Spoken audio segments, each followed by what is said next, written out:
Hello. Hello. Hi, Rich. Hi, Boom Boom. How are you? Good. How's everything going? Have you been out here a lot in Connecticut? You know my little man's up there. Shout out to Taylor. Soccer every Saturday. Oh, so you're still out here all the time? All the time. Craig G's here. It'd be nice to come say hello once in a while when you're in CT, you know what I mean? Mr. AKA, give me $10,000 to show up to your club now. Oh, or, no, actually, $10,000. You asking Rich? Dang. What? Or you could just bring us out to eat. You know what I'm saying? With some of that Love and Hip Hop Mona Scott money. Exactly. True. We go back, This is Rich. what, you're like third season now, right? Fourth season? I'm the only person that's been here from day one. Oh, Okay, so man. you must be making some crazy money at this point. I'm getting paid now. Nice. You're like, finally they're cutting a check. My voice, right? Finally, I'm getting some money. Yeah. And you know what? This season, you don't really look too bad. Look too bad? You're not the crazy one. Are you glad that you're not that crazy person yet? Absolutely. Yeah, you said yeah because you know it's coming, right? Well, I feel like there might possibly be something brewing, yeah. Yeah, the setup is in place. Erica comes back, lightweight working together. Girl. Well, I shouldn't really talk personal stuff, but Craig, I did reach out to Erica about a business situation, Right. and because me and her are friends, Right. and she told me that I needed to discuss all of that with Rich. Oh, yeah? So Yeah. I'm thinking that you guys are doing business together again. You're correct in your thinking. Okay. So We saw the twinkle in both of you guys' eyes last night. no, she's a lesbian. She's Doesn't lesbian matter, now, but right, she Rich?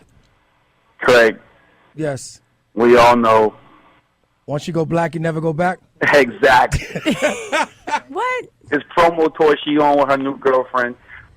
But Rich, Sin Santana, she's bad. You She know is that. dope. Yo, she is. She's tough. I like Sin. I'm not opposed to Sin. I bet you ain't. I'm actually a Sin fan. Okay. I don't even know how to read that. I'm assuming there's some sort of menage a trois action going on. Oh God, I'm just having fun, you know. Why not? All right, so I know that you have some things that you want to get off your chest as far as the show last night. Tell us what's going on. I think last night with the whole Amina and Tara thing, I think it's a bad situation. Obviously, I want Peter to call up. I want everybody to call up. You know I love you guys up there, but I want everybody to call up and tell their story because I don't think people really understand what it is. Like Amina's actually a good girl, and I manage her as well. So it's a little bit, and I manage Peter, and I work with Tara as well. I mean, so it's difficult in doing business and have people with their opinions and things of that nature. Last night wasn't a good look. I think overall, you know, It wasn't a good look for who? it wasn't a good look for Amina. Okay. I think that Tara right now is, you know, she's articulate. She comes off well on television. Yeah, she's very smart.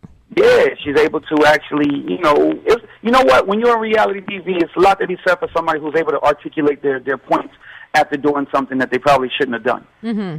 Right? Like Chrissy had that. Chrissy had that down pat. That's what made Chrissy special, was that she could do something and then get in green screen and confessional and articulate why she did it and make everybody in America be like, oh, wow, we get it. Amazing. You're the greatest thing in the world. When under normal circumstances, you look at somebody and be like, you shouldn't have done that.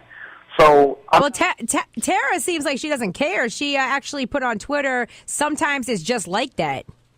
and with that being said, I think that Tara has the embrace of the women in America because she's the woman who's been down for 13 years with 2 kids at home holding her man down, and then here comes this other woman.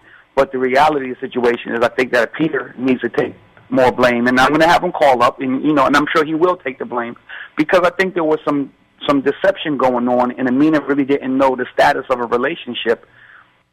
So what are you trying to do right now? You're trying to clean up Amina's a little bit image? Why? A little bit because I feel like there's a lot of things going on, and for a person who didn't really sign on for the amount of abuse that she's taking right now, I don't feel good about it. I don't know, Rich. I mean, I know things are edited and all of that, but I'm just saying, as a woman, watching how she moves like a woman that's just trying to get what she wants to get. You know what I'm saying? She didn't consider the situation. She didn't consider that he's got babies with somebody else. And by the way, that's not his only kids. Never mind Corey, but he's got kids on top of that. So it's kind of I don't know. She kind of looks like a trick. But okay, boom, boom, you're a woman. I am, yes. She is a woman. Yes. With that being said, you have a situation. You have this guy. You know, there's a guy who has a relationship, and I know you're a beautiful kid. I know you. We have relationships, so we know each other. I know your man and all that. Mm-hmm. Your man's out there. He's not telling this other woman what's going on at home. You know what I'm saying? You and him are on the rock. Y'all are arguing. You know, although you have a beautiful baby and everything like that, but you're still at home arguing and beefing. He's unhappy. He's out there managing somebody who is technically like his musical muse. You know what I mean? She's like, you guys have this connection, this piano and guitar and this musical thing going on, and you end up like backsliding and it's a relationship that's not so happy at home. Like you have. Yeah, but the way they presented the relationship at the beginning of the show in the first episode, they was kissing up on each other and all that. So it wasn't like he was like, I'm so unhappy, I'm out here doing my thing. So I do agree with you that the blame should definitely lie with Peter.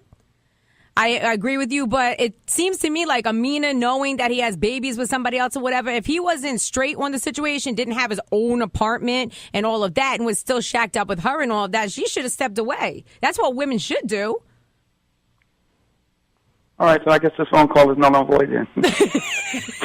I was about to say, Rich, are you there? I'm just saying, I'm just looking at it from a female perspective.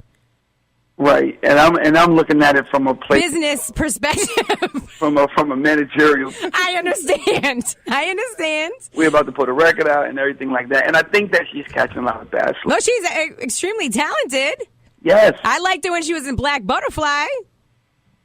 So let me ask you a question. Here, excuse me.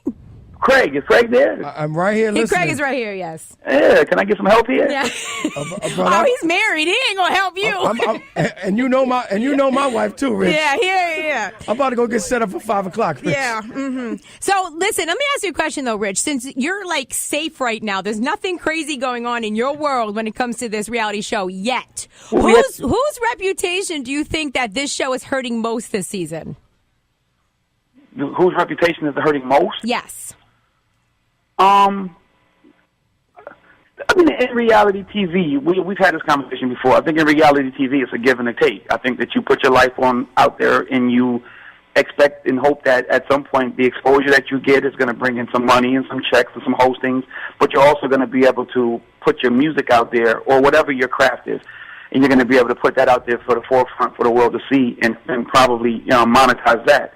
Reputation-wise, I don't think anybody's safe. I think that Peter's going through it, just in terms of just him being a dude, a stand-up dude. That's taking a hit. I think Amina's, as a woman, just based on our conversation right now, I think that's pretty bad for her. What about Peter? Like, honestly, I know you just brought up Peter. Like, Peter Gunz to me was somebody that was so well respected in the hip-hop community. Do you think after this show he will be as respected as he was before? See, this is the thing about the hip-hop community. Do they pay your bills?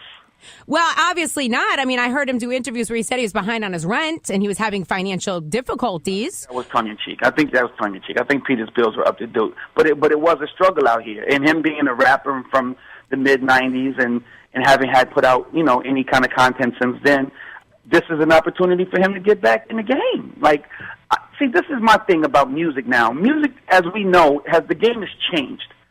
And this new formula, and I give people this example all the time. Olivia, being a 2000 artist, was not willing to do what people are on television doing now. And I think that hurt her. Right, because she's off the show now, right? Yes, she's off the show. Okay. And I think that hurt her because she wasn't able to capitalize the way Kay or Tamar capitalized on the fan base and people loving you and the things that you need to do to make people love you. Now, flip that. You have Peter Gunz, and he may have put too much out there for the world to see, so it kind of backfired to some degree. But at the same time, this time last year, it's just as an artist and a creative person, I think that you want to be in the limelight. You want to be in the forefront. And nobody's asking about Peter last year. And now everybody's talking about Peter all the time now. And as an artist, you just have to take the good with the bad. I mean, my thing is just don't be irrelevant. They can hate you and they can love you as long as they want to party, drink with you, and you can get a check from it. Then more power to you. Just don't be irrelevant. Mm-hmm. So, and I can understand how the hip hop community looks at people and it's like, Well, we look at people as, wow, he's such a, I mean, I want to say like Peter Gunz is almost like, I guess, a icon in hip hop. I always really looked up to him and stuff. And so when I even saw him on the show with you last year, I was like, oh, dope. I didn't even know these two were business partners. And so now he's portrayed himself in such a different light to people. We're just all kind of confused about it. I think this is a new age. I honestly do. I think it's a new age. Like people, like last year, for example, people got mad at me because I said Erica Mena was a star. Now, did I ever say Erica Mena was Mariah Carey or Whitney Houston? No, but we saw you as a man in love, standing up for his woman. But I was also speaking from a business perspective. I was also speaking from a place of, in 2013, the playing field has been equal. But just saying someone's a star doesn't mean they have to be a Mariah Carey. She's got a personality that can carry her for days. She's an interesting person. That's what makes Erica Mena a star. That's my point. And the way the world operates now, back in the day, just having a personality and being vibrant wasn't a star quality. You had to have the substance. Now there's so little substance out here that Peter Gunz doing what he does, he's a star again. Peter's a star again. Like, our ratings are higher than they've ever been because of this guy right now. So I'm going to have to defend him. Like, I don't defend his actions and his life, but at the same time, for him to get back to where he wanted to be financially and for him to get back to where he wanted to be in regards to being in the public eye, and, there's something to be said for what he's doing right now. He's a star. He brought New York back. Last year was rough for us. You know what I mean? And now here we are, right back here. We're doing 5 million people on the Monday night. People talking about us like they talk about the show Below the Mason-Dixon. Okay, so talk to you really quick before you go about your label with Yandy. Like, what's going on? Who do you have as far as artists, besides Amina? Like, who do you have? Well, we're not going to work with Amina. I'm probably giving you too much. That comes a little bit later. We've decided to do a national talent search. We're going to do distribution through Warner Brothers. Mm-hmm. That's pretty much solidified at this point. Lawyers are going back and forth, so I feel comfortable in saying that. But Yandy and I are going on a national talent search, and we're looking for the first act for Lenox Avenue Records. Okay, so how do we go about getting in touch with you as far as that? Everybody hit me up on Twitter at Rich Dollaz or Instagram at Richie Dollaz, RICHIE. Bookings at DolazUnlimited.com. I mean, there's a million ways. We're getting ready to put out the Lenox Avenue Records email shortly. But so we're about to do that national search, and we're going to find the person, and we're going to bring them on Love and Hip Hop next season, and you're going to be like our little version of Making the Band within the craziness of Love and Hip Hop. Wow. Well, I love that idea, Rich. I think it's going to be hot. All right. Well, thank you so much for checking in today, and congratulations on all your success, and we're going to keep watching every Monday night. Well, thank you for letting me call in, because I told you offline, like, boom, boom, I need to get on this radio. No, I know. And I appreciate you for that. It's all good. Get me up in Springfield. Let's turn up, y'all. Waterbury, what's up? All right. Take care, Rich. All right, y'all.